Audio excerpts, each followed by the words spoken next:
What's going on, YouTube? Welcome back to another episode of the Point After Podcast. This is episode 9, episode 8. We are covering NFL Week 9. Um, Joined, as always, by my co-host today, using a picture of the one and only Aaron Rodgers. Matthew, how's it going, man? Doing great, brother. Feels like it's been forever since we've recorded some NFL. Glad to be doing it at midnight, so that's new. Yeah, But currently looking forward to it. 12:18 a.m. I don't know if y'all can see that. Yep. Maybe it'll focus. There we go. 12:18 a.m. on Friday night. Getting this out. I wouldn't say late. 'Cause it's Friday night. We're a day and a half Yeah, before NFL games start. we didn't really miss much. I figured the Thursday night game would have went how it did go. So Yeah, I think about everybody kind of predicted it to go that way. right.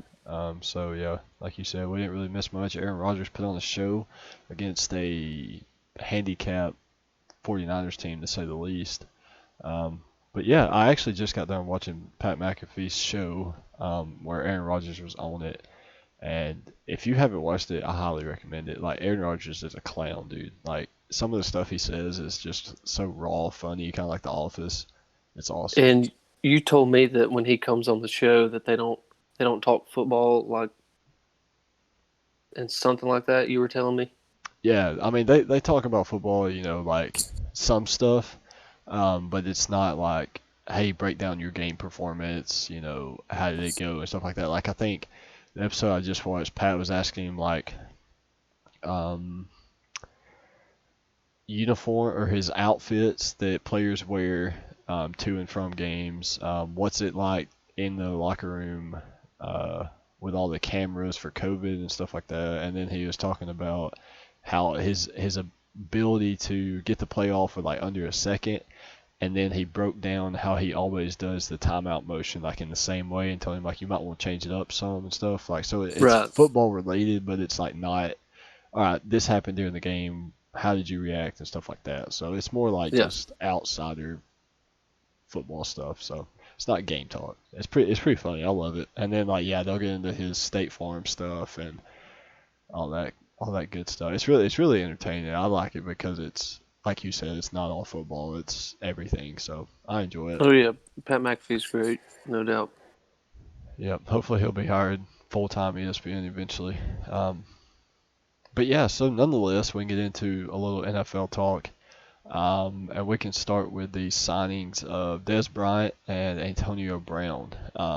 Not really much to talk about there, but I mean it's good topic of conversation for recent NFL news. I feel like there hasn't really been a lot of shakeups, a lot of stuff to talk about. Not really a lot of COVID tests, a lot of COVID shakeups like there was in the beginning of the season with the Titans and things like that. Um, yeah, so which signing are you more a fan of, and which one do you think will have the biggest impact in the long run? Well, I mean, absolutely. I think Antonio Brown will have, the most impact going forward, just in terms of ability and age and pro. I mean, both good teams, but right now Tampa Bay, I feel like is the better team. And somebody, it's no doubt Hall of Famer Antonio Brown. I mean, he's gonna do great things, especially with the goat himself.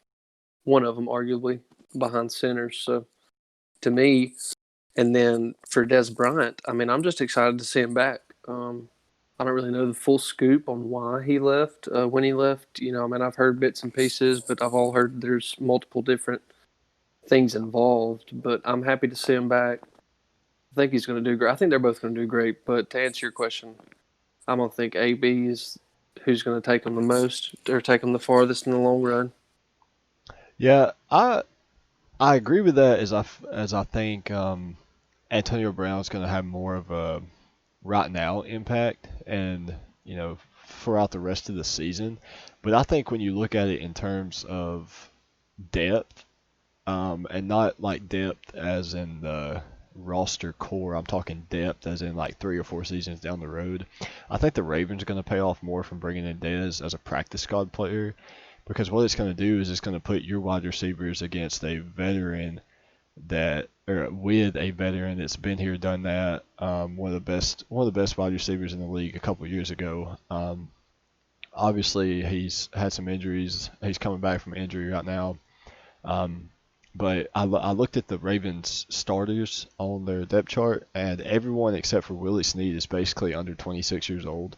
So you have Marquise Hollywood Brown, you have Miles Boykin, James Proche, Devin Duvernay. Like all those guys are very young and still early in their career, and I think bringing in a veteran like Dez, I Hmm. think eventually he'll be on the active roster, especially when they have like two or three guys on IR, um, which is why they brought him in the first place. But I think just having that veteran leadership and teaching them how to practice and how to things like that will go a long way because you don't really have anybody that's like, all right, this is like you have people on the team that's like that, but you don't really have anyone in that wide receiver room that can be the leader and the go-to guy for them. So I think that's going to have a more team impact as far as or instead of like a performance impact, if that makes sense.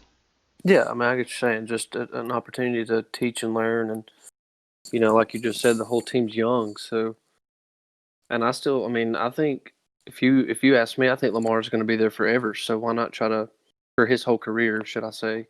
Um, so I definitely think bringing in somebody like Dez is going to be great for him as well. Yeah, I definitely think barring an injury, then Lamar will definitely be there for it. I think he will be their guy at least for the next 8 to 10 years. Um, I don't see like I can even see him being the kind of guy that even if the team doesn't perform well, I think they'll still kind of keep him around and don't really put. Some quarterbacks get the whole blame for if the team's not performing well. I think this wouldn't be the case. I think they could go 5 and um, 11, 6 and 10, something like that, and the blame wouldn't necessarily be on Lamar Jackson just because of his skill set. So Yeah, I, mean, I think the Ravens are struggling, offensively in a lot of places. I mean, I feel like they pass the ball better than they run the ball. Outside of Lamar Jackson, I mean, they had a great game last week on the ground. They really had no choice due to the weather. But besides that, there's not really been a running back go to guy. I mean, for me, in a fantasy aspect at least, for the Baltimore Ravens. So, but yeah, I think it'll be great. I mean, I'm excited to see it, see how it plays out over the next year or two. yeah, I'm kind of also interested to see that contract Lamar is going to get. I don't think he'll get Mahomes money because I really don't know who should get Mahomes money besides Mahomes. Right. But I think I mean, being the MVP and whatnot and what he's done last season, I think he's gonna get a lot. I think he's gonna be over 400 mil. But I don't, I'm always curious to see what quarterbacks get paid because like I think it's Dak who didn't want to sign a 5 year deal, and Hmm. that's because by the time you reach that fifth year, you have like another $10,000 that all the quarterbacks are going to be getting paid, and you're not. So like they're getting paid like I think it'll be 40,000 per year at that time, like in 5 years, and he would still be getting like 35,000 based on the contract, which is why he turned it down. So in that aspect, I agree with it, but I still think that Jerry Jones should have paid the man. But we'll see how that Yeah. goes. Yeah, I mean, I definitely agree with you. Getting on that topic right quick, it's showing right now. If you ask me, I thought Dallas was going to be, the better team in their division. I thought they were going to win their division. But that was all with Dak Prescott playing a full season. And now, you're seeing the benefits of not having him on the football field. So I definitely think, he receives a lot of backlash. That's no hidden thing. But I definitely think now you can see how deserving it is that it's worth paying somebody like that. Yeah, absolutely. Um, so we'll get off contracts and get more towards get back to acquisitions, if you will, and instead of signings, we will get to the trade deadline, um, and we can talk about like a winner and loser, if that makes sense. So just pick like your favorite move, and then a move that didn't happen that you kind of would like to see or thought may have would have happened. Um, I'll start off with my favorite move of the deadline. and I'm probably going to butcher his name, but that is the Ravens picking up Yannick Ngakoue, maybe. Hmm. Um, I like that because it adds more defensive pressure to the Ravens defense. Like obviously they have a top defense in the league, but I feel like that was more of their secondary and their ability to force turnovers. I mean, Marlon Humphrey punches the ball out of somebody's stomach. It seems to be once per game, um, and that secondary is just so good. So adding more pass rush will free them up to open or to make even more plays than they're already making. I'd have to say that that's probably my favorite acquisition defensively. You could argue Carlos Dunlap to the Seahawks. You could argue Avery Williamson going to the Steelers, but I feel like that's more just the rich getting even more richer. Like those teams already have good D lines and good defenses, opposed to just one aspect. So my favorite move right now would be Yannick going to the Baltimore Ravens. Yeah, that was definitely a great pickup, and in the same my scenario, my I guess you could say winner, which what I would believe has been the headline, but still, I mean, when you look at it, Avery Williamson um, going to the Steelers, I know that they were looking for depth, especially at that position. I believe they have the top one or two, maybe even top three defense in the league, and adding somebody like that, a veteran like him, I believe that's going to help them in the long run in terms of the rest of the season. So I look at that as a huge win, especially Steelers sitting at 7-0. Yeah, another fan or another move I'm a big fan of is Quan Alexander going to the Saints. Um, Yeah, Quan Alexander's kind of been bounced around the past couple of years. He went from Tampa Bay to San Francisco, um, and now he's in New Orleans, where I feel like New Orleans has always struggled at linebacker. Like you look at their defense, and they have Malcolm Jenkins, they have Marshawn Lattimore, they have Cam Jordan. They picked up a good defensive lineman last year in the draft. You have Demario Davis and Alex Anzalone. Like you have decent linebackers, but you're missing like that guy, that one dude. And Demario Davis, like he's probably one of my favorite linebackers in the league, but he's still not a game changer in my position. And I think if Quan Alexander can stay healthy and get back on the right track, that he can be that guy that has the big impact on the Saints defense. yeah, and we've been talking about it for weeks. That I know they're sitting at, I believe it's 5-2 right now, but no Michael Thomas. They've had their struggles this season. The wins, some of them have been close, if not most all of them. But I agree with you. I agree with you. I'm looking forward to seeing them play, especially when Michael Thomas comes back as a full team. I hope we see the Saints that we saw last year. Yeah, absolutely. And another thing, not only Michael Thomas coming back, but you have Emmanuel Sanders who missed last week because of COVID, I believe. Hmm. So he should be coming back either this week or next too. You know, Michael Thomas was supposed to be back a few weeks ago, but had Right. to Who had to have knows? those practice problems, and then get hurt again somehow. Um, so yeah, I'm excited to have him back, and I think once he is back, that'll help the Saints offense really get going. So I think they're going to be one of those teams where it'll kind of be they've been slow offensively, especially last week against the Bears, it wasn't in the best conditions, but still, I mean, it was still a slow offensive performance. I think once Michael Thomas gets back, it'll help open up their offense, and you know, Alvin Kamara is having an unreal year right now anyway, and then when you add that weapon and add Emmanuel Sanders back, he's just going to take off again. So Alvin Kamara could be a sleeper for MVP. Yeah, for somebody that has Michael Thomas on 3 out of their 7 fantasy football teams this season, it's almost like waiting on election results for him to come back. But I'm more than ready for him to. Yeah, that may be my new poll on Twitter. Which one happens first? We figure out who the new president is, or Michael Thomas comes back and plays a game. Um, but yeah, so are there any other trade deadline moves that you were a fan of, or would have maybe liked to see happen that were rumored that never did, like the Julio to Well, Green Bay? yeah, well, not even necessarily Julio. That's what I was going to say. I was really looking forward to seeing if the Packers were going to sign somebody or trade for somebody.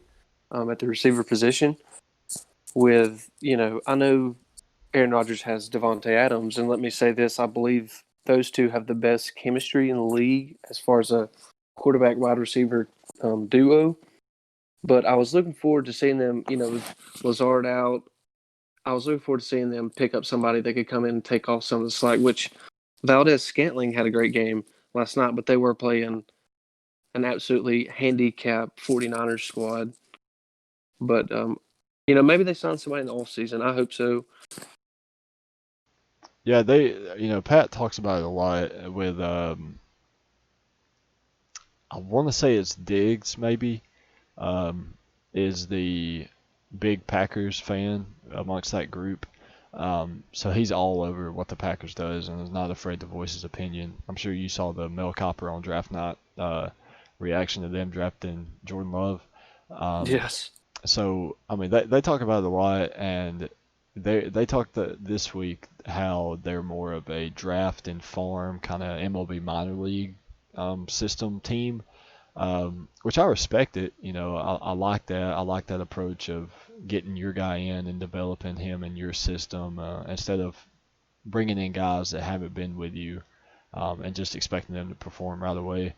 Um, so I'm a fan of that, but yeah, I'm with you. I wish they would have brought in. I think they were targeting Brandon Cooks from Houston, and Mm-hmm. then inevitably just I think they couldn't agree on his worth, which I'm pretty sure his contract ends this year anyway, so it was more of a thing that they were going to bring him in for half a season and playoffs and then going to have to worry about re-signing him or whatever. So I get why they couldn't agree on a pick to have that balance out. 'Cause, I mean, he's obviously a good wide receiver, a top talented wide receiver in the league, but I mean, you do have to worry about the longevity of him being on your roster and is it worth it. So when you know that they try to draft their guys and bring them in and develop them like Lazard and Scantlin, it makes sense that they would keep those guys as their dudes and then save a draft pick for hopefully a top wide receiver in the draft coming up. Yeah, I definitely think we see that this year. I believe we'll see them draft a wide receiver. It would be pretty cool if it was Jalen Waddle or Devontae Smith. I think that would be pretty neat. Yeah, But my only problem with that is I don't think they will be on the board when the Packers get up and have their pick. I think the Packers would have to trade up and take one if I don't think they mm-hmm. would fall to which I mean there's a couple other decent wide receivers that if Rashad Bateman is available or Rondell Moore if they both declare for the draft, which I assume they would. I don't think either of them would stay for another year. Um, they could probably be two good picks. And when it happens, I'll come back and find this clip and I'll make sure to make that go viral. But I think that's two good receivers that could kind of fit in. Rashad Bateman's kind of more physical, bigger wide receiver, and then Rondell Moore could be a nice acquisition to play alongside Devontae Adams. So, but we'll see. I'm sure we'll get more coverage on that as the draft approaches later this spring. Yeah, I agree. I agree. So moving on now, we are. What's next? The who we think the MVP race is. Yeah, we can get on to MVP. Well, I think it's no doubt. There's probably 3 to 4 people that you could probably name, and I bet that they're the same ones that I have. Um, all 4 of mine right now are quarterbacks. I have Russell, Rodgers, Patrick Mahomes, and Kyler Murray.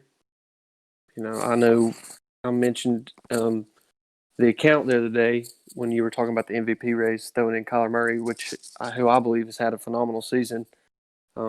First quarterback, I'm pretty sure, or behind Russell Wilson. So top 2, top 3 quarterback in the league. I think he's definitely made an impact.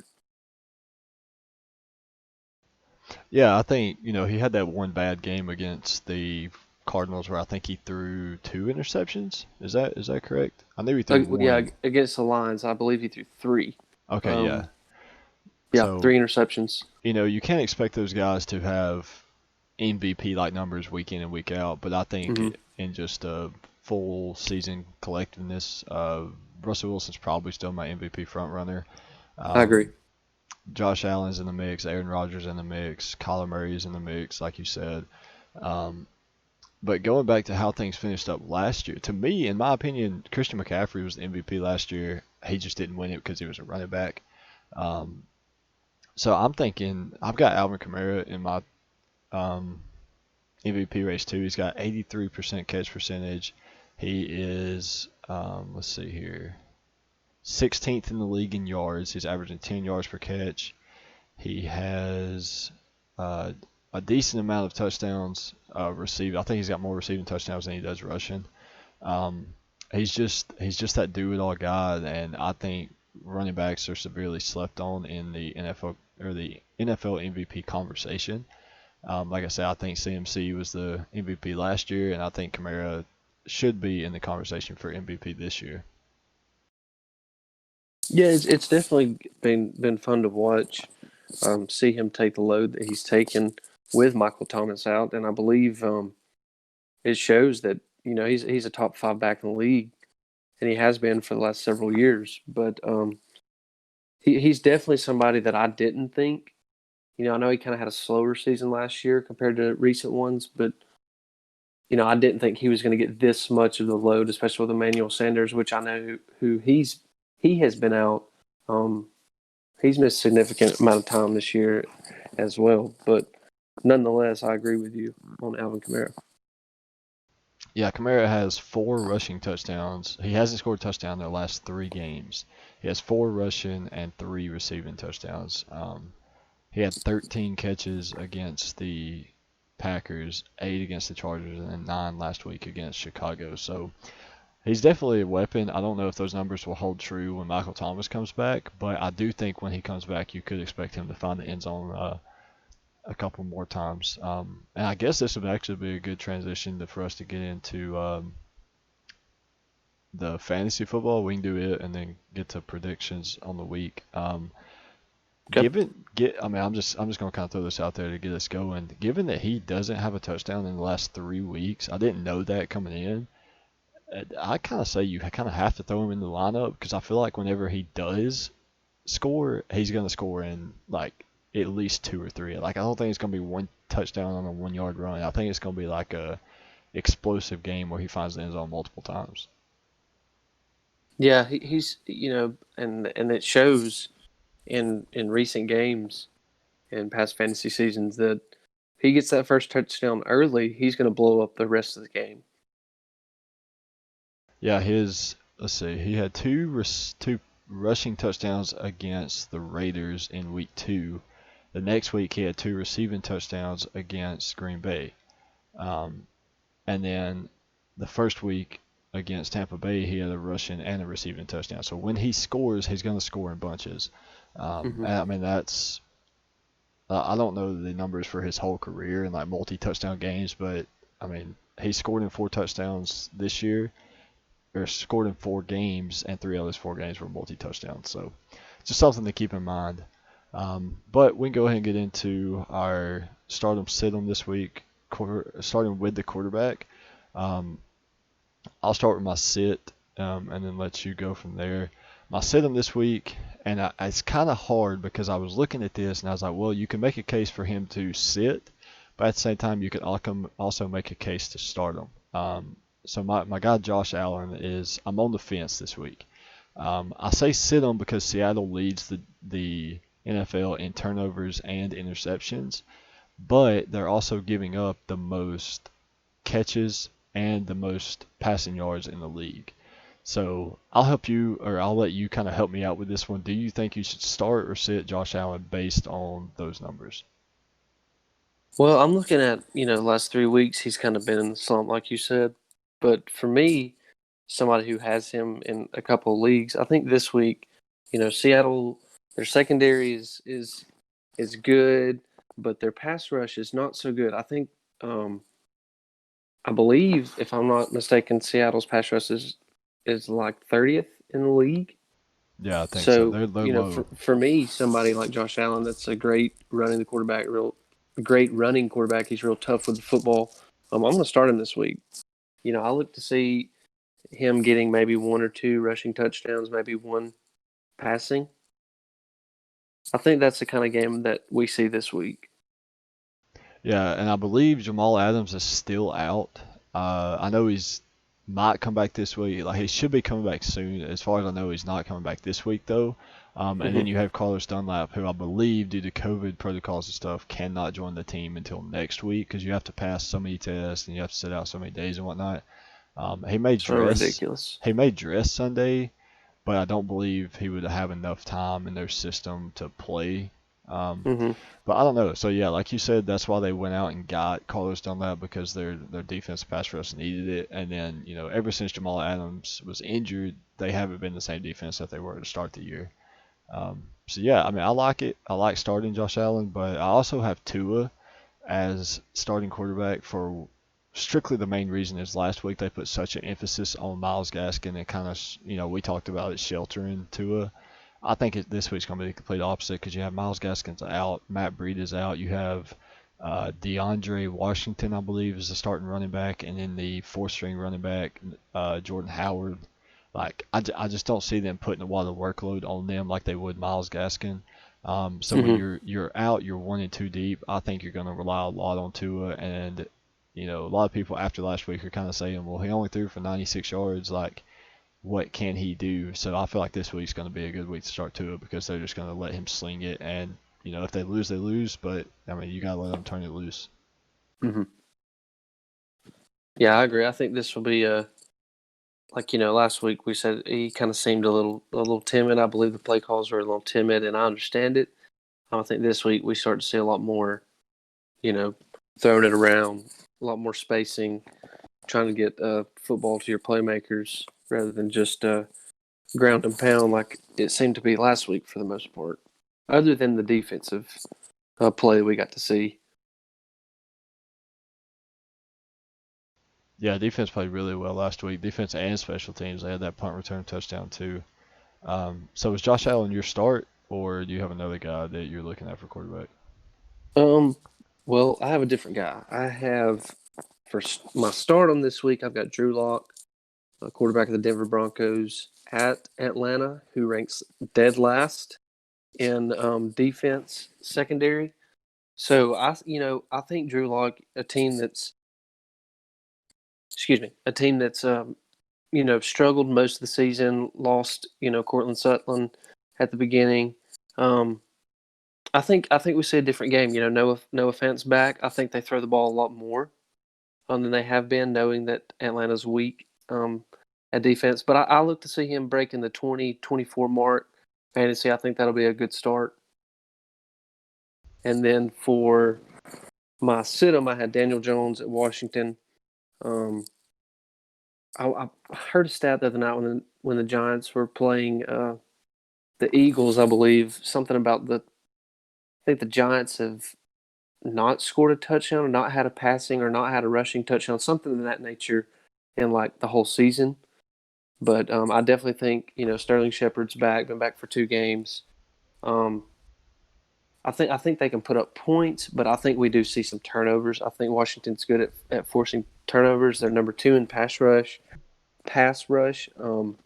So for that reason, I'm going with Daniel Jones as my sit-em. Yeah, I like that. I agree with Drew Lock starting. I'm a big fan of Drew Lock in that Denver offense. I think he's a good fit, especially with the pieces he has around him. He's got two really, really good running backs.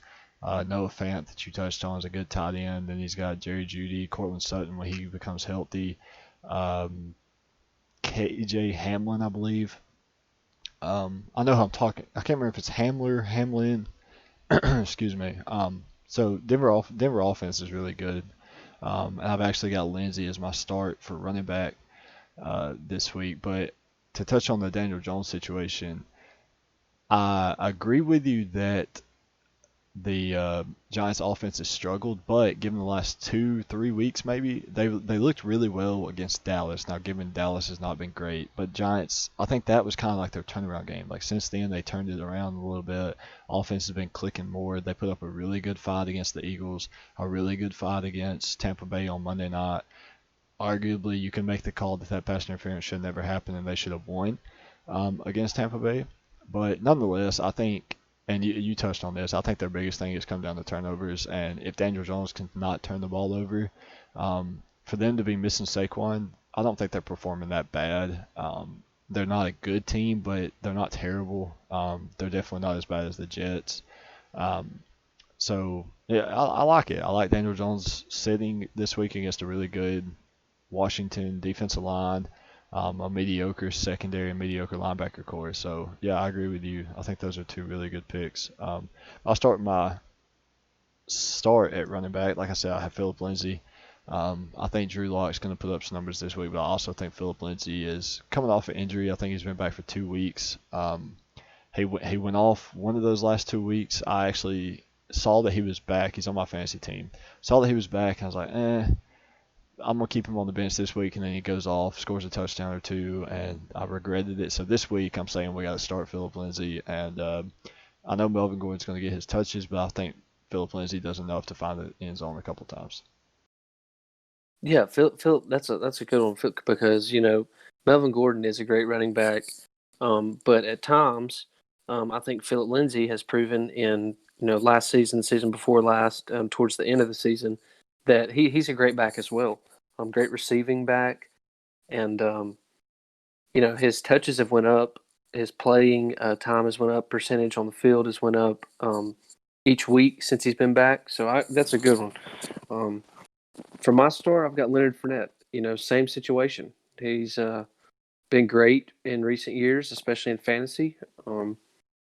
Think the Jaguars after their great defensive run several years ago, they kind of hit the downhill slope, and that just led to Fournette, leaving, being traded to the Buccaneers. Where now that he's back and healthy, he has also received significant amount of touches each game since he's returned, and he's also been a top 25 fantasy player in the last 2 weeks.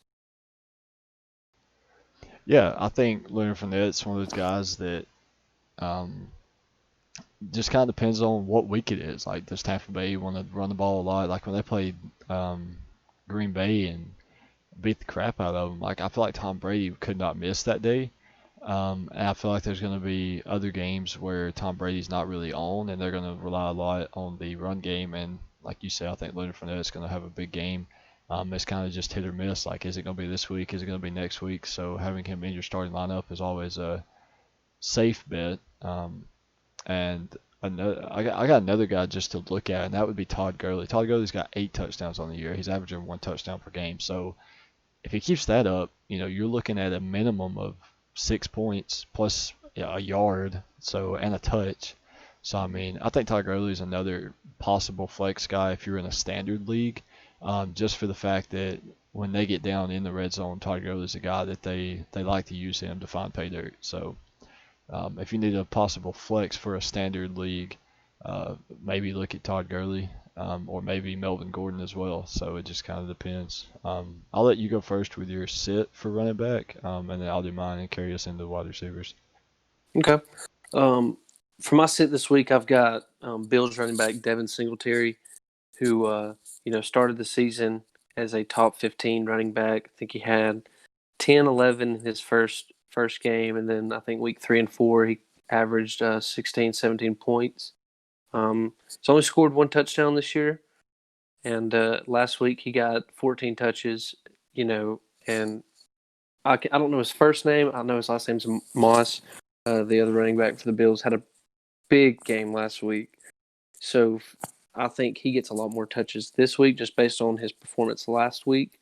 For that reason, Devin Singletary, who has been a top 25, 30-ish back this year, great flex player. I think we're starting to see where he is trending down. So for that reason, I'm going to have to start or sit him this week. I know I've got him in 2 leagues, and I've got him sitting in both. So I hope that doesn't come back to bite me.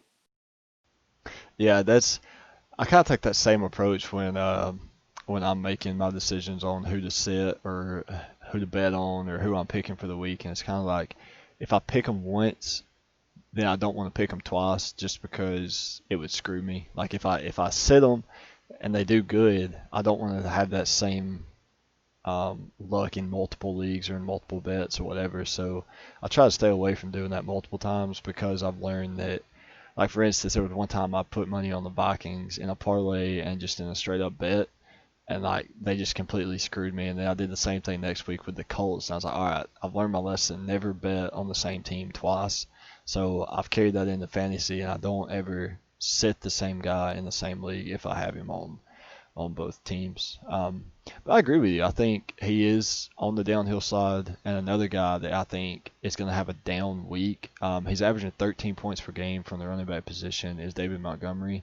Um, Chicago's offense just hasn't been doing well the past couple weeks, past year.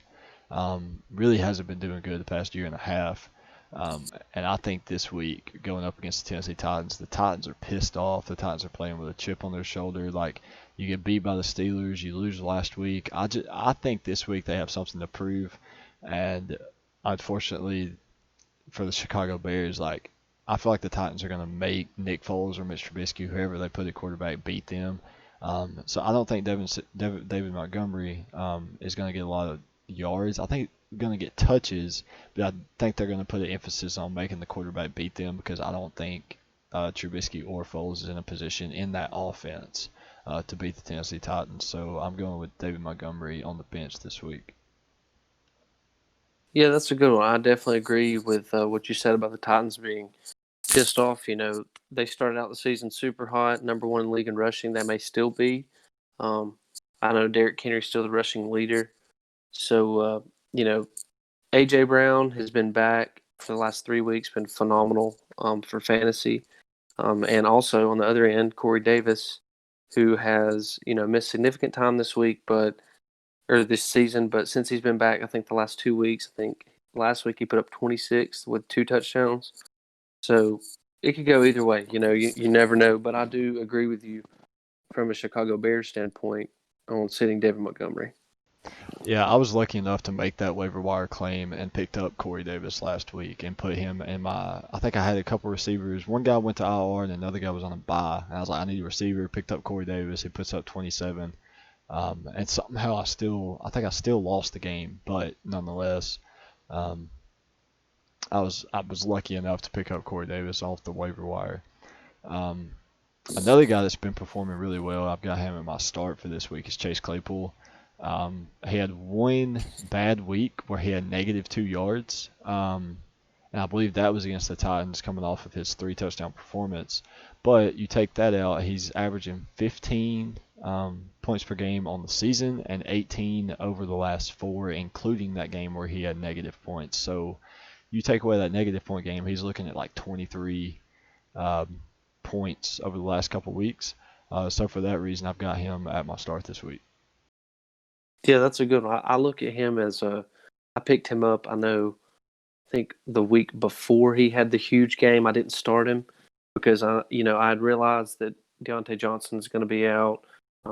Juju Smith has been struggling, but I also know Big Ben loves to throw the football, and I think the Steelers throw the football well. I think their defense, keeping them on the field is great for them to put up points. So I look at Chase Claypool as their number two, if not maybe their go-to guy, or Big Ben's go-to guy. So I like that one. But kind of on the same spectrum as you, I've got for my starting this week, I've got Marvin Jones Jr., the Detroit Lions. I know he's in history or in past history in fantasy, he's been a great flex player, I guess you could say, maybe a wide receiver too. And now with Kenny Galladay out, last week he had a big week. I think he put up right at 20 points. I think it was like 18 somewhere in there. So this week I look for it to be the same, maybe higher, maybe a little lower, but I definitely see him breaking the 12, 13 range. And Marvin Jones Jr. is not bad at all. I mean, I look at him as maybe a top 30, top 35 receiver in the league. Yeah, there was a couple, I want to say 2 years ago, I picked up Marvin Jones early in the draft. Um, and he was probably one of my top wide receivers that year. It was in a PPR league, so I had 5 or 6 guys that I rotated in and out. But he was a top wide receiver. And I don't know if you touched on this. Kenny Galladay, I believe he's out this week. So that means Marvin Jones is he's gonna be due for a big game. Hmm. Um, so that'll wrap up the stardom for my sit this week. I've got Amari Cooper. Poor guy. I mean, he's just Oh in a man. bad situation. Like down there, you got Ben DiNucci, you got Andy Dalton, who don't know who he is. Uh, like Dax don't have an ankle, so I mean it's just a bad situation down there in Dallas. I don't believe Ben DiNucci's starting this week. I think they picked up somebody else. It's not gonna matter. They play. I got it right here. They play the Steelers, so Yeah. like just put Amari Cooper on the bench. You might as well not even have him travel to Pittsburgh or wherever the game's at. Just stay at home, like sit on your couch, enjoy the game, fake an injury. Like it's probably better for you in the long run. He's got one catch. Um, he had one catch last week against Philadelphia for like 5 yards, I think. He's like it's not looking good for Amari Cooper. So definitely, if you have him, I'm sorry, get rid of him and keep him on the bench. If you don't want or like try to trade him or something, get something out of it. But I mean, this is just a down year for Amari Cooper. Yeah, I agree. That goes back to what we were saying earlier with without Dak Prescott, the whole team kind of suffers a little bit. But you mentioned Amari Cooper. I think you're going to love this. If I had a webcam, I would show you right now. Which side note, should have one soon. But for my sit 'em this week, I have DAL in all caps for my wide receiver sit 'em. Yeah, That goes for CeeDee Lamb, Amari Cooper, um, Michael Gallup, Dan everybody. Schultz, even. Yeah, I mean, Zeke, everybody. it don't matter. So I put Dallas as my wide receiver sit 'em. And this, now that we've both said that, this will be the week that Amari Cooper has like 38, a couple touchdowns, about 110 receiving. Yeah, it may be the thing where they're down by 30 and Pittsburgh pulls their starters and then Amari puts up 2 touchdowns, but it's like you're going up against their fourth string defense, so does it really count? Um, Yeah. but In yeah, fantasy, it does, though, baby. it does. Yeah, every point, every yard, every catch matters. So, but yeah, and I'm gonna stay as I get into my tight end is another sit is a guy that's not getting a lot of touches and not getting a lot of catches, and that's Greg Olson. Like I don't know if Russell Wilson just doesn't appreciate Greg Olson or what's going on up there in Seattle, but he is averaging 2 catches per game all year, and he's playing in every Hmm. game. It may just be where he's more being used as a blocking tight end or something. I haven't really paid close attention to it, but I mean, I'm looking at the stats, and he's averaging 2 catches per game, and his yards are varying depending on the routes, obviously. Um, Hmm. but to me, if you're in fantasy, you need a guy that gets a lot of targets. You need a lot of catches, especially if it's PPR. And 2 catches isn't going to win you a fantasy football game. So for that reason, I'm keeping Greg Olson on the bench. Yeah, I definitely see what you're saying because, last year at tight end, they had, I believe his name is Will Disley, who was a top 10 tight end for like 9, 10 weeks until he got hurt. Um, but, talking about appreciating Greg Olson, it'd be hard to when you got DK Metcalf and Tyler Lockett on opposite ends of the field. And then, for most of the season, Chris Carson running the ball takes some of the load off. Um, so, yeah, I agree. I don't think there's really been any great tight end play from Seattle. I don't even know if anybody would even have them rostered. I don't ever see them on the projected points, to have breaking the 6, 7 mark. But my tight end this week, going back to who we were talking about earlier, is Eric Ebron, who has been, a top 10 tight end the last 2 weeks in terms of points. I think he's seen a lot more targets. I believe Eric Ebron, last year and the year before at Indianapolis Colts was, a pretty good player to especially be playing with Jack Doyle, who was, I think a top 10, maybe top 12 tight end his whole healthy career whenever he was playing. So, talking about the injuries for the Steelers, you never know who's going to go out at receiver. So I look for him to have a big game this week, maybe 12 points, maybe a touchdown, 50, 60 yards, especially playing Dallas. Yeah, yeah, it's like you said. I mean, just sit Dallas and start Pittsburgh. Yeah. I mean, which I'll get to in a second. I got their Steelers as my defense start. But my tight end, I've got Gronk. Gronk is averaging 16.5 points per game over the last three. He kind of found his groove with a quote-unquote accidental tight end or touchdown, according to Peyton Manning against Green Bay. But for whatever reason, accident or not, that got him going, and he's been playing really well over the last 3 weeks. To start the season, he didn't get a lot of touches, didn't get a lot of catches at all, but he's found his groove now, and he seems to be enjoying the nice weather down there in Tampa. Oh yeah, it's definitely always fun watching them two guys play. I would compare their chemistry to that of Aaron Rodgers and Devontae Adams for sure. I agree with you there.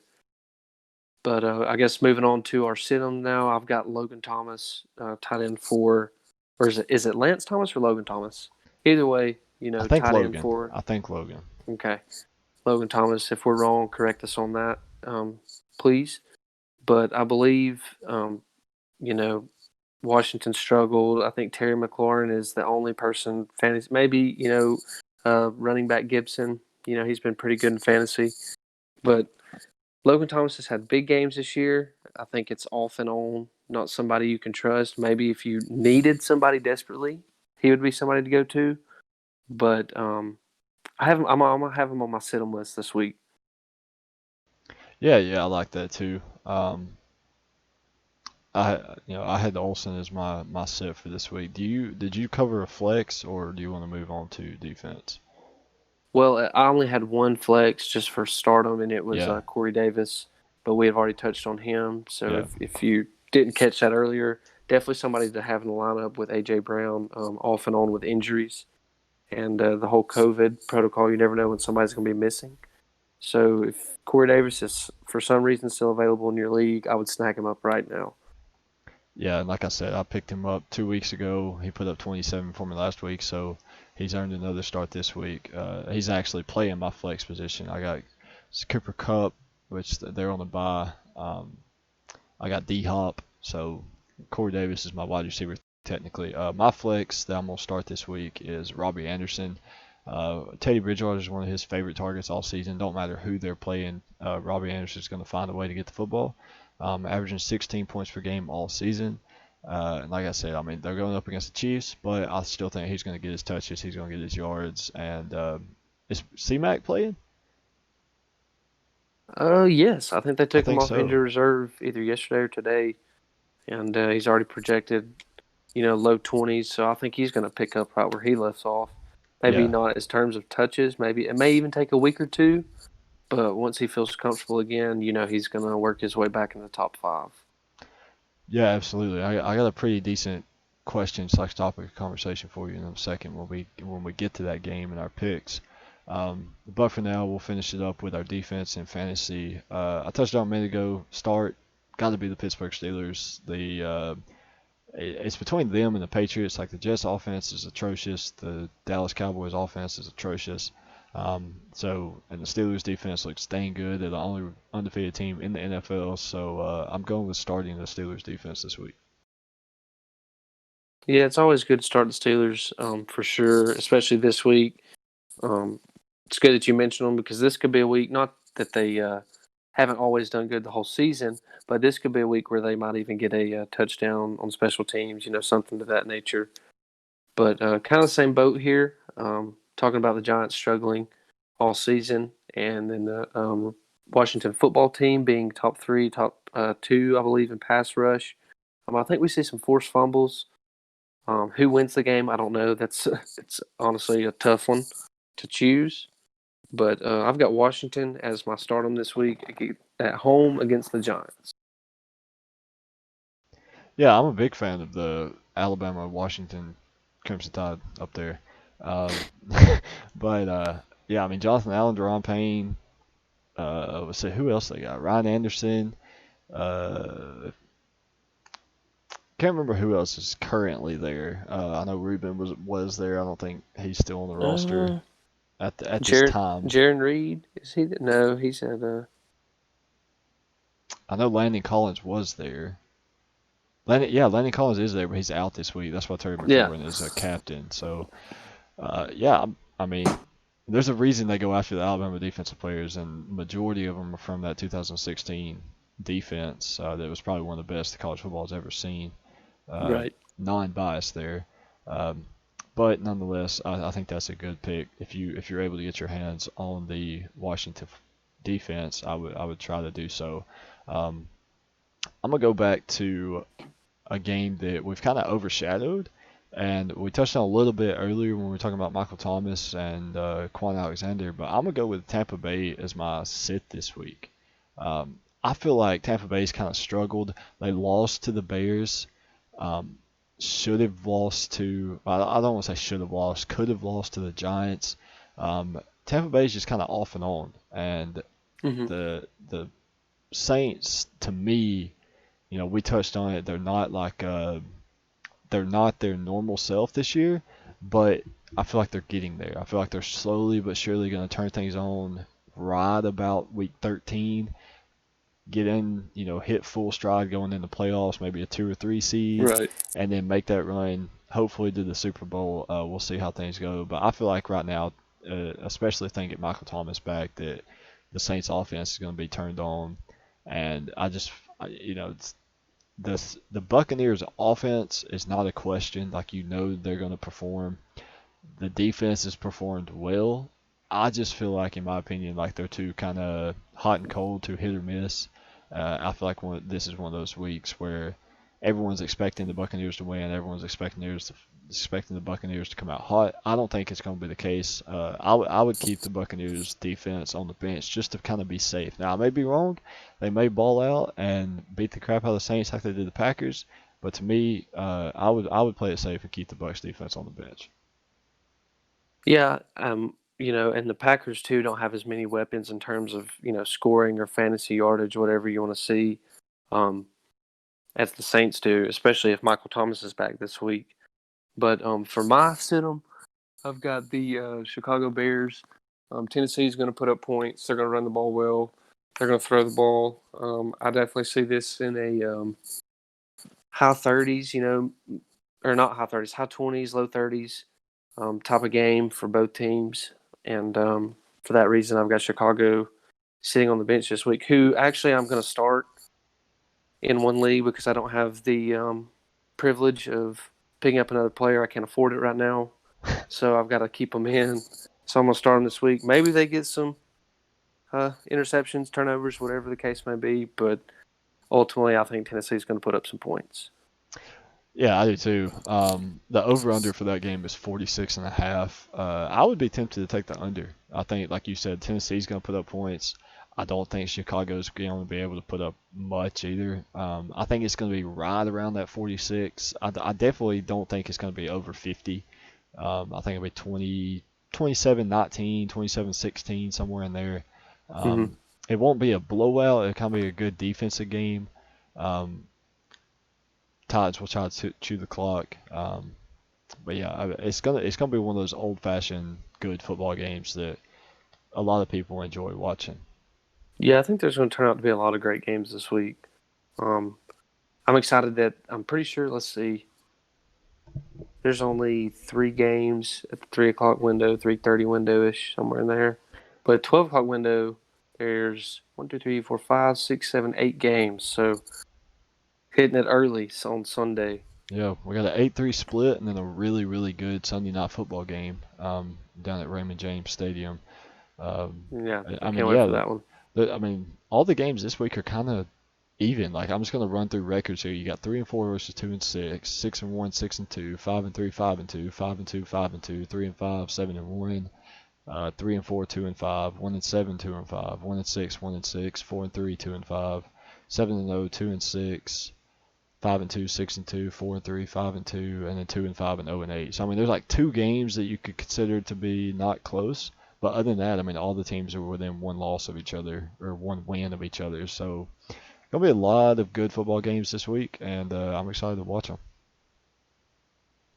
Yeah, and definitely, a game that the record won't show it when you look at them, the Raiders and the Chargers. I think that's going to be a great game. One of those two teams, I think, in the next years to come, are going to be the only team that can compete in the division with the Chiefs in the AFC West. I think it's going to be the Chargers once they get things going, but the Raiders are not anything to joke around with. They've been great, and as far as the Broncos, Once they get healthy, I think they'll be a contender as well. Yeah. But nonetheless, moving on to the picks, I think we both can say that on Thursday night we would have both taken the Packers, 49ers, who are somehow still sitting at 4-5, but they're real banged up. No George Kittle for I think 8 weeks is what I read. So Yeah, I think it was 8 weeks. yeah, I think we both would have chose the Packers regardless. Yeah. So yeah, we won't cover our pick for that game. Obviously, like you said, we're both gonna take the Packers. Yeah. So we can get into the Broncos and the Falcons. 12 o'clock kickoff time at Mercedes-Benz Stadium in Atlanta, where the players to watch are Matt Ryan, Todd Gurley, and Calvin Ridley. So the Broncos don't have any player that is leading in that category. I think this is going to be a shootout, man. I think with the way the Broncos played last week, it was Drew Lock's second game back. Um, the Falcons are one of those teams that are going to put up yards and going to put up points. It just kind of comes down to can their defense get the stops necessary to win the game. The Broncos had a pretty good comeback last week against the Chargers. Chargers fourth game in a row blowing a 16-point lead.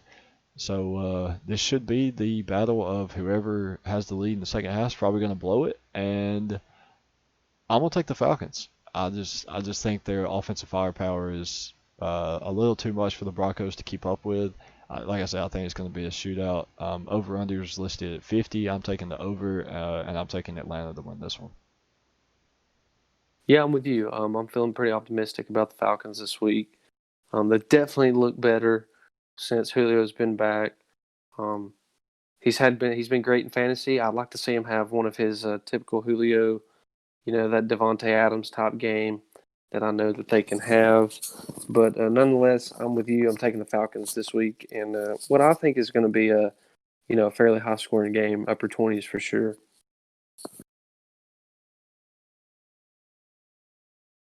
Yeah, yeah, that game it'll be fun to watch.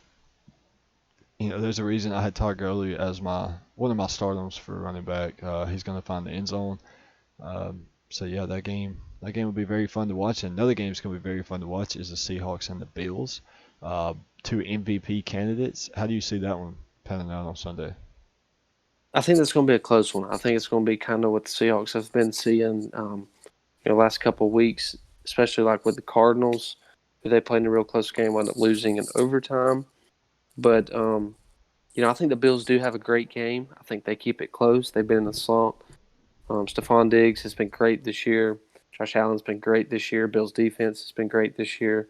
But ultimately, I think the Seahawks are going to win, and I think it's going to be close. I think we see a pretty good defensive battle. I think we see the offensive shine a little bit more for both teams. But nonetheless, taking the Seahawks, got to Russell Wilson, MVP leader right now, if you ask me. So I'm going to ride on the shoulders of Mr. Wilson. Yeah, absolutely. I agree with that. I'm taking the Seahawks as well, and it's not more so of I think the Seahawks are that good. The past couple of weeks, it's kind of looked to me the Bills were overhyped to start the year. I mean, you beat the Jets, you beat the Dolphins, and then you turn around and you lose to the Titans by a lot. You lose to the Chiefs by 9. You barely get past the Jets, and then you barely get past the Patriots last week. Mm-hmm. I think the Bills started hot. Josh Allen started hot. I think they're kind of on the downhill slope of this season where you play the Seahawks, Cardinals, Chargers, 49ers, you play the Steelers, and then the Broncos again. So I think the Buffalo Bills have enough wins right now to make the playoffs at like a 9 or 10 win team. But I don't see them adding in that win column this week against the Seahawks. Yep, Yep. definitely with you there. Um, Next game I got looking at right here is 5-2 Ravens at the 5-2 Indianapolis Colts. Two great defenses going at it. I think that's a testament of the whole game. I think that's going to be the storyline. I think it's going to be a great defensive game. Both teams known for not putting up too much points, but they both can. Philip Rivers been great so far, but the defense, I think, has carried the Colts. And then on the other hand, you got Lamar Jackson, who is a freak, and But if I got to choose, you know what? I'm riding with the Colts this week. I think the Colts win the defensive battle. I know the Ravens' defense is better, but I think the Colts. I guess you can call it an upset. Yeah, I got the same thing. I have the Colts winning. It kind of goes back to like I was saying a minute ago with the Bills.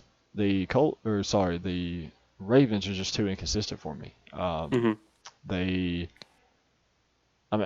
God, you could say the same thing about the Colts, like losing week one to the Jaguars, then winning three straight, then losing to the Browns, and then winning two straight. Like they look really good one week and not so great the other.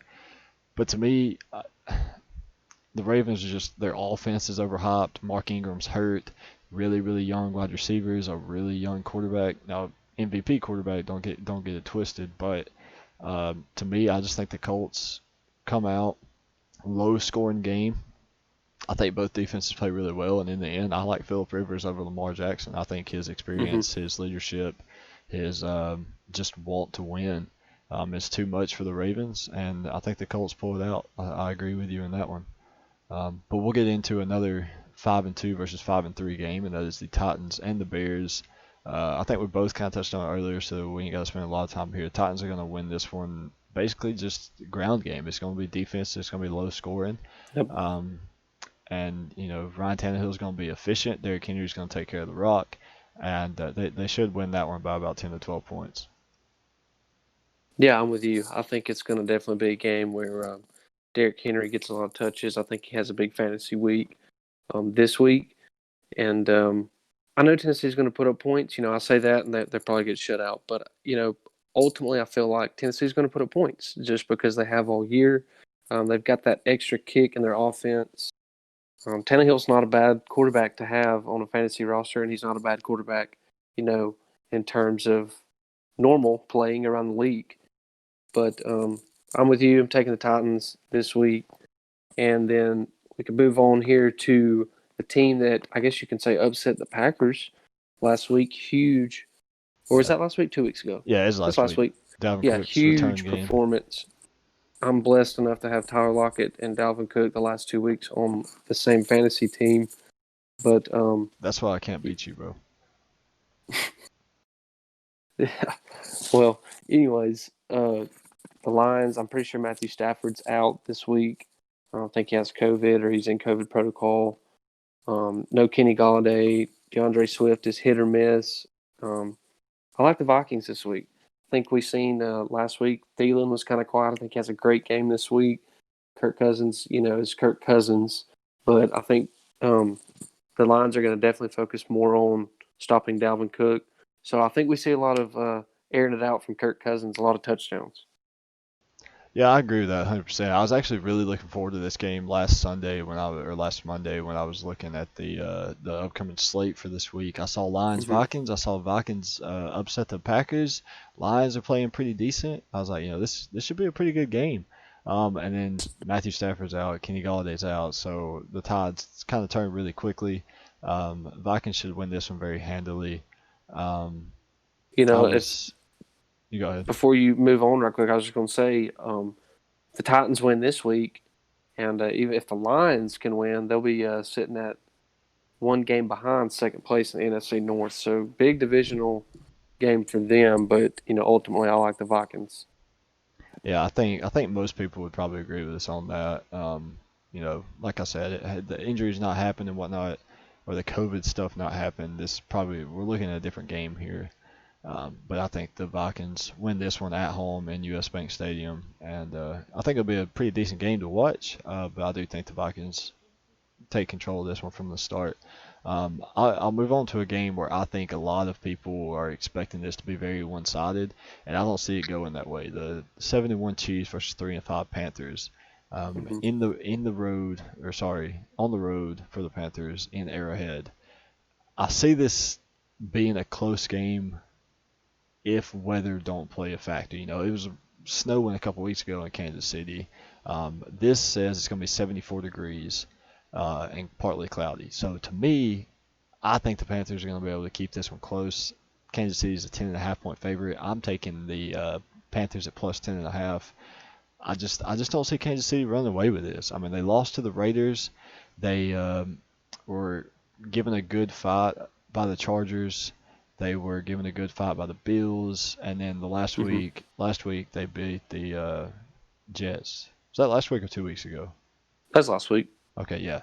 So I mean, I just Chiefs to me are on upset alert. I mean, I feel like they have spurts where they find their groove and they look really good, and then they have this one game where they're kind of not necessarily clicking on all cylinders. So I'm gonna go with the Panthers. C-Mac's back, so you have C-Mac and Davis. I touched on Robbie Anderson earlier being that guy for Teddy Bridgewater. I feel like the Panthers keep this one close, and I think I'm gonna take the Chiefs to get the win, but I think it's a lot closer than other people are expecting. Yeah, I definitely agree. I think the Panthers can win this game in terms of upsets this week that could happen. I think that's the closest one. You see the Chargers 2-5 playing the Raiders. It's not really an upset because the Chargers are really a good team. They just are seeing the same boat sailing away across the ocean blue as the Falcons, and that just blown lead teams. But anyways, back to the Chiefs and Panthers. I'm with you. I don't think it's going to be close, low score, maybe somewhere around the 20 range, 18, somewhere in there. But I like the Chiefs. Patrick Mahomes has been on fire lately. Been so fun to watch. Um, I'm excited to watch him this week against a pretty good secondary, who I think in terms of this season how they've performed. But I like the Chiefs in this one, in a close one for sure. Yeah, a game that I think will be slept on. I think a lot of people won't really pay it much attention, and then on Sunday they'll wake up and it'll be closer than a lot of people expect. Moving on to two decent teams, somewhat terrible depending on how you look at it, the Giants and the Washington football team. Mm-hmm. Um, I think this one again, the over under is at 43. I think that's probably the lowest. I say that, and the Steelers Cowboys are at 42, but that's because the Cowboys offense is terrible. I think this is probably the lowest over under I've seen in a while. Um, it's just two teams that can't really put up points. Can't really find their groove on offense. I think this one's going to be a really really good game too. Washington's defense against Giants offense, who's kind of finding their groove. Um, Honestly, I don't really know who to go with. I have the Giants winning it more of just they score more points. It's not really like they're are going to win the football game. I think they're just going to come out with more points, if that makes sense. Like, I don't think it's going to be a winning effort. I think they're just kind of going to scrape by and at the end have a 2 or 3 point lead and win the game because they have more points on the scoreboard. Yeah, definitely. I think this is the first week we've so far agreed on every game throughout. I had Washington as my start on defense, and I still am going to stay with that for the simple fact I think they can get one or two fumbles, maybe an interception. But in terms of who's going to win the football game, I think the Giants have looked rather good this week or this season in terms of the last half, I guess you can say so far, the last 4 games or so. But I'm going to take the Giants in this one. Like you said, I think it's just going to be 3 or 4 field goal game, and maybe who can get the touchdown, something like that. But whatever, I'm going to take the Giants.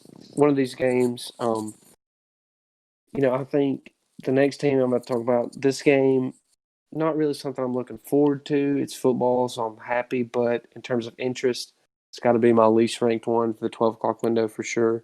That's the 1-6 Texans at the 1-6 Jags. Um, don't really know anything as because they've had Deshaun Watson all year, the Texans, but they've kind of looked in most games have looked not Texan-ish, I guess you can say. But I'm still going to take them to win. I think it's going to be sloppy. They're 1-6 for a reason. But what do you think on this? What's your take on this game? Yeah, I'm going with Houston. I mean, you kind of hate to put the blame on Bill O'Brien, but man, that's kind of how it's looking. I mean, Mm-hmm. Deshaun Watson's a really good quarterback. They've played well the last 2 weeks. They're going to pick up a win this week for the fact that Gardner Minshew's not playing. Mm-hmm. It's kind of like the Vikings Lions. I was really looking forward to this game. Now I hear they're starting quarterbacks out, and I'm like, well, now it's all one-sided. Honestly, I don't even know who the Jaguars are playing at quarterback. But once I heard Gardner Minshew was out, I'm like, okay, well, James Robinson might have a day, but Deshaun Watson's going to have Houston, ready to go, and Houston Yeah. should come out on top on this one. Um, Now we get to SoFi Stadium, Chargers' new stadium. They are playing host to the Las Vegas Raiders. This is probably I would say the game I'm looking forward to most at the 3 o'clock window if the Dolphins and Cardinals were not in this window. I feel like those two games are going to be really, really head to head. The Hmm. Raiders Chargers. I think this is the week that the Chargers finally get it together. Surely to God, it's got to happen at some point. Like 16-point leads in 4 straight games, you blow them. That's worse than Atlanta in my opinion. Yeah. Um, so Herbert's still playing Rookie of the Year like. I'm gonna go with the Chargers. The Raiders, they kind of fit into that inconsistent category with a couple other teams. Derek Carr's playing really well. He's got 14 touchdowns on the year. But to me, I feel like the Chargers, at some point, they've got to put it together, and I feel like this is the week where they do that. Yeah, I'm with you. Same thing. I think the Chargers have shown that they can win. I think it's a matter of just finishing.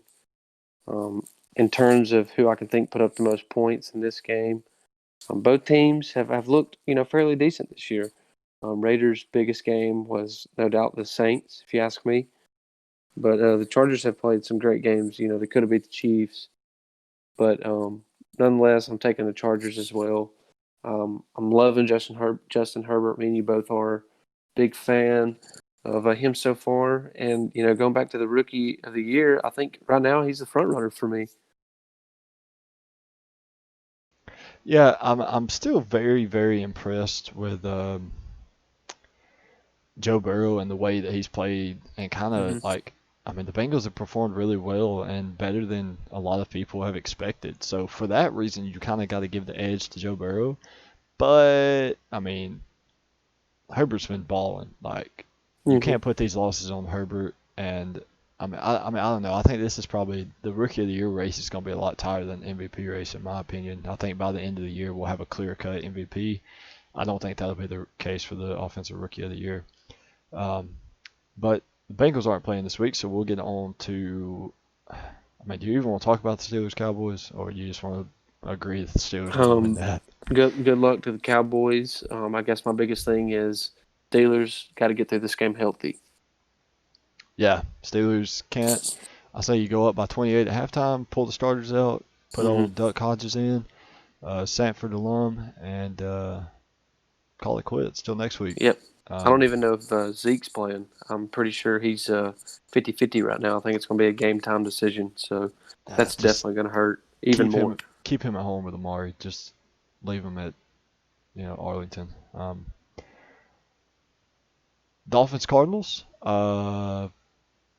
I'm gonna go with the Cardinals on this one. I think this one's gonna be a really really kind of slept on game too, because the fact that I'm pretty sure the Dolphins are like, correct me if I'm wrong on this. I want to say they're the number one defense in the NFL in terms of points or yards.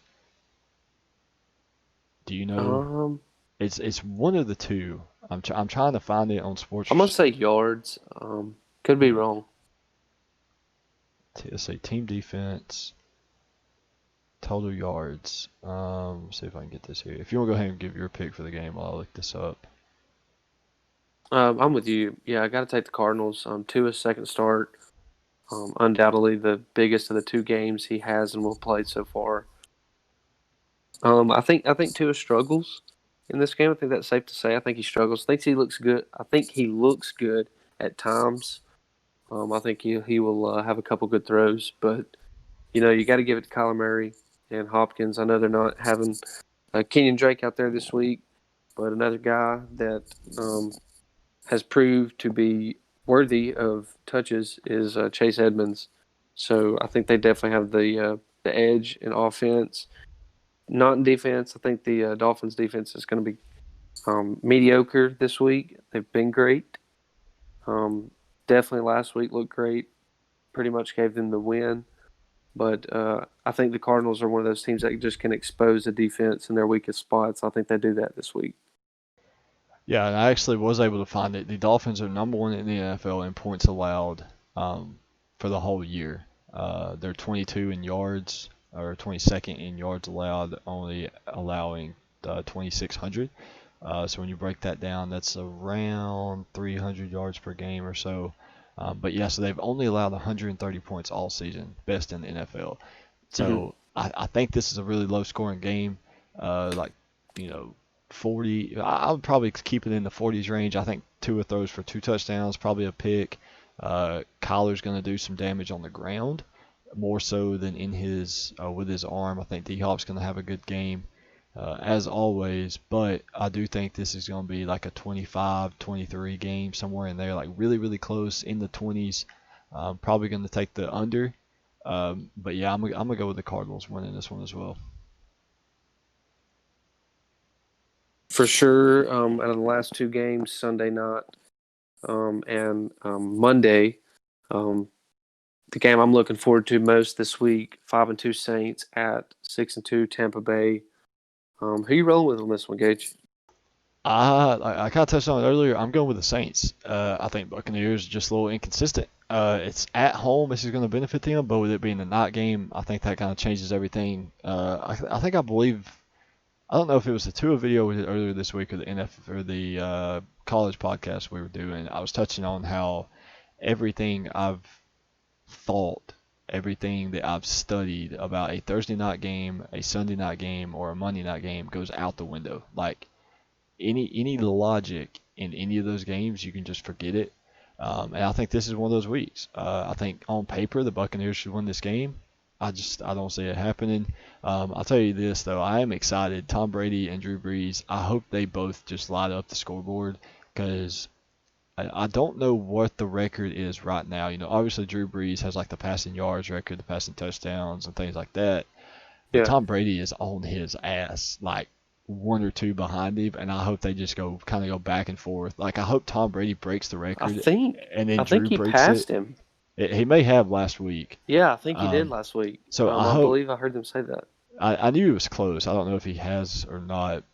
But yeah, I mean, if Tom has the record, I hope Drew breaks it like in his first drive or two, and then Tom breaks it, and then Drew breaks it, and it's just back and back all game. Like I love it. And Yeah. I told this to I think I was talking to Doug and Ryan the other day, and I was like, it pisses me off that Drew Brees is probably gonna fire or retire at the end of the year, and like with the record, and then Tom Brady's gonna come back and just blow it out of the water next year, the next 2 years that he plays. So I hate it for that Hmm. reason, but I'm gonna go with the Saints winning. I'm gonna go with Drew Brees in a statement game and putting up a lot of points for New Orleans.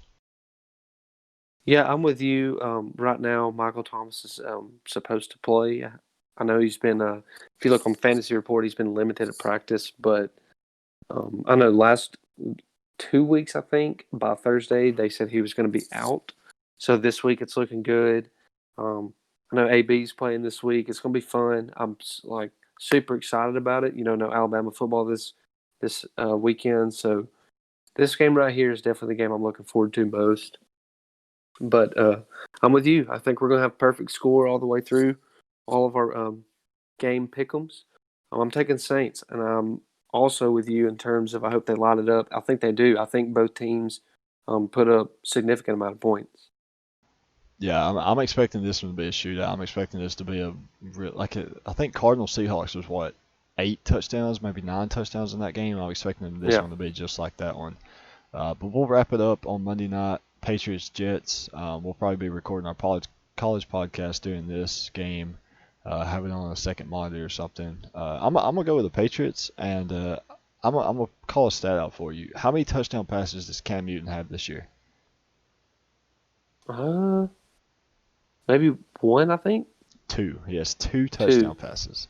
I'm expecting him to double that this week. I say at the end of the year or at the end of this game, he has doubled his yearly touchdown passes. Um, and the Patriots come out on top. They are an 8-point favorite. I'm gonna say they probably cover that. They've got to find their groove at some point. I think I told you to start Julian Edelman a couple weeks ago, Hmm. and that was the game where they all kind of fell apart. I think they're Yeah. slowly but surely going to put it back together. They almost won last week against I believe it was the Bills they played last week. Yeah, they lost 24-21. They've lost 4 in a row. I think this is the week they turn around because if they don't, then it's going to look rough next week going up against the Ravens. So I'm going to take the Patriots in this one. Yeah. What a definitely what a thing it would be, wake up Tuesday and see that 0-8 Jets just beat the New England Patriots. That's yeah, that would be something you can mark on your calendar as history. But I'm with you. I'm taking the Patriots. I think this is going to be a game that Cam Newton kind of comes back, finds his groove moving forward. Um, I'm not going to count them out at the playoffs. I'm not going to. I know they don't have the weapons that they have had. Damian Harris has been helping out a bunch in the run game where they've struggled. Passing, no Julian Edelman most of the year. And then the games he has played, I think he only had like 2 good games at the beginning of the season. But, nonetheless, I think the Patriots get it together this week. I'm with you. I think he has a touchdown passing, maybe a touchdown rushing. But I think the Patriots win this one with ease. I think they get the lead early, maybe 13, 17 points. And I'm going to say that they're going to keep it the whole game. I don't see the Jets giving them any trouble. Yeah, I don't either. I think Sam Darnold's had a little shoulder problems this week in practice. But I just pulled up the Patriots stats, and if you had told me that at week 9 in the season the Patriots would be 2-5, Cam Newton would have 2 passing touchdowns with a 47 QBR, and would be 17 rushing yards short of their league team leader receiving, Julian Edelman, with 315 yards. I don't know that I would have believed you. I probably would have slapped you across the face. That's unheard of. These are stats that do not make sense. Yeah. It's unreal. Yes, Cam Newton's going to have a lot of rushing yards, but to be leading your team and be 17 yards less than your leading receiver is ridiculous. That's crazy. Yeah. But But yeah. hey, you can't doubt Belichick though. Oh, absolutely. Yeah. He could dial something up for the remainder of the season. Yeah. They I think they were one of those teams that should have picked up a trade, another offensive weapon. Yeah, I agree. There was talk about getting rid of Stephon Gilmore. I don't know how much that was bait and how much that was true. But they're 2-5. They're two games back maybe of Miami in the division. Obviously this year the playoffs go into 7 teams instead of 6. So I think whoever finishes second in the AFC East will probably make it. I'm liking the Dolphins, but like you said, you can't count out Belichick. So it'll be interesting to see how this season plays out for the AFC East. Yeah, I'm with you, man. I think right now, I think it's safe to say that the NFC is definitely the toughest division right now in terms of competing for that top playoff spot or potentially a playoff spot. Period. Yeah, I'd say top to bottom, the NFC 1 through 7 Yeah, is. I'm kind of glad they expanded it though this year. I am too. Yeah, I would like to see. I would kind of like to see this, but kind of don't. I wouldn't mind seeing a playoff system where it's the teams mixed, because kind of like you said, I feel like they're, besides the Steelers, and the Chiefs, obviously. I feel like Yeah, there's more NFC teams worthy of getting to the playoffs than maybe one of those teams. yeah. It's Like, it's not as lopsided as I guess you could say the NBA is East and West terms, but it yeah, is definitely there is some difference. There's significant difference in terms of record and talent on teams. yeah. When you look at the NFC, you're like, okay, well the Seahawks, the Packers, the Saints, the Bucks. Maybe this other team could make the NFC Championship, and then when you look at the AFC, it's like Steelers or Chiefs. I don't really see Yeah, anybody else. So, you're but looking at a team especially in the NFC East. You got Cowboys and Giants. Had they had Saquon and healthy Dak, yeah. this would be a totally different league. But anyways, moving on. Well, that actually kind of wraps us up. We're Yeah, 1:45 in the morning, an hour 23 minutes into this podcast, episode 8, sitting at, let's see, 35 subscribers on YouTube, about 50 something followers on Twitter. We're still growing. That's all that matters. We're having fun part doing of it. this, so growth isn't everything, but the more we Enjoying it, man. grow, That's all that matters. exactly. Just sitting down talking football for 4 or 5 hours a week, watching football for 20 something hours a week. But Right. it is what it is. But yeah, so we appreciate you guys tuning in.